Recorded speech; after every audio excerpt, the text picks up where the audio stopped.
Hi మామ, మా ఇంటి బంగారం. ఆఫ్టర్ 3 ఇయర్స్ సమంత గారి నుంచి వచ్చిన థియేట్రికల్ రిలీజ్. మంచి హైప్‌తోనే వచ్చిన ఈ మూవీని ఇప్పుడే చూసాను మామ.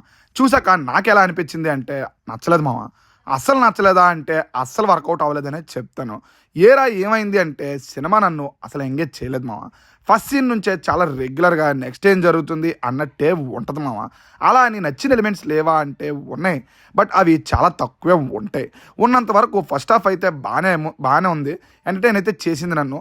ఫ్యామిలీ ఎపిసోడ్స్‌లో ఫన్ అయితే బాగా వర్కౌట్ అయింది.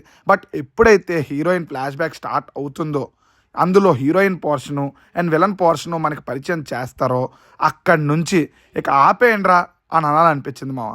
ఇక లాజిక్స్కి అయితే దండం పెట్టారని చెప్పొచ్చు. హీరోయిన్ ఇంట్లోనే పోలీస్ ఉంటాడు. Same time villain entry heroine ఇంట్లో ఎంటర్ అయినప్పుడే జరిగిపోతుంది. అప్పుడే అన్నీ పోలీసుకు కూడా తెలిసిపోతాయి. అయినా ఏం చేయడు. క్లైమాక్స్లో ఒక పెద్ద యాక్షన్ బ్లాక్ ఉంటుంది. బట్ పోలీసులు ఏం చేయరు. అసలు పోలీసులు అనేవాళ్ళే స్క్రీన్ మీద కనిపించరు. నెక్స్ట్ నక్సల్ బ్యాక్డ్రాప్ తీసుకున్నారు. బట్ లా అండ్ ఆర్డర్ని మర్చిపోయారా అని అనిపిస్తుంటుంది.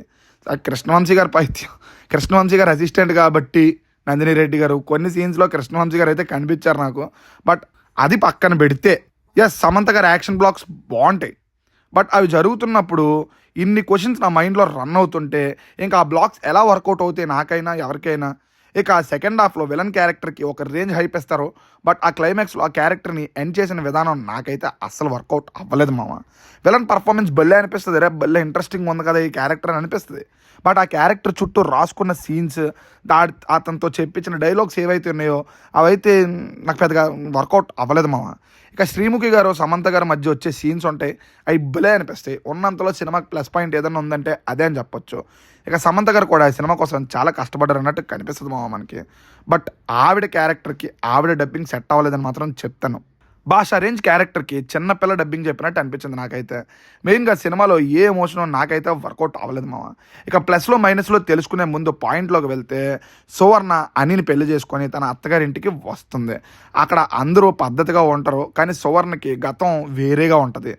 అసలు సువర్ణ ఎవరు, తన గతం ఏంటి అనేది స్క్రీన్ మీద చూసి తెలుసుకోవాలి మామ. ఇక ప్లస్ పాయింట్స్ విషయానికి వస్తే సమంత గారి సినిమాకి మెయిన్ ప్లస్ పాయింట్ అని చెప్పవచ్చు. ఆవిడ హార్ట్ అండ్ సోల్ పెట్టి పనిచేశారని మనకి తెలుస్తుంది. బట్ ఆవిడ డబ్బింగ్ వల్ల కొన్ని చోట్ల నాకు పెద్దగా వర్కౌట్ అవ్వలేదు.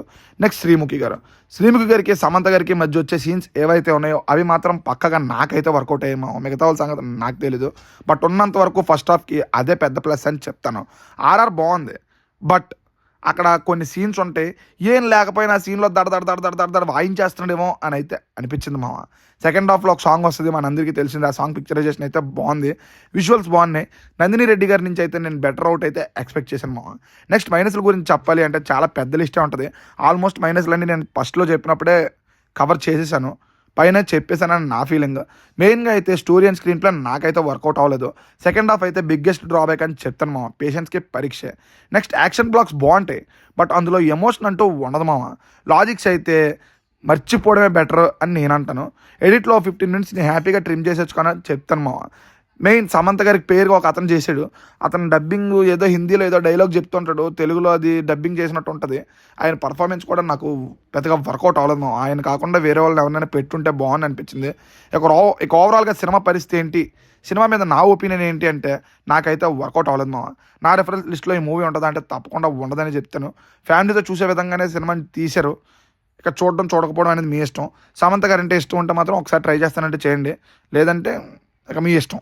నెక్స్ట్ ఇంకో మంచి రివ్యూతో మళ్ళీ కలుద్దాం. బాయ్ మామ.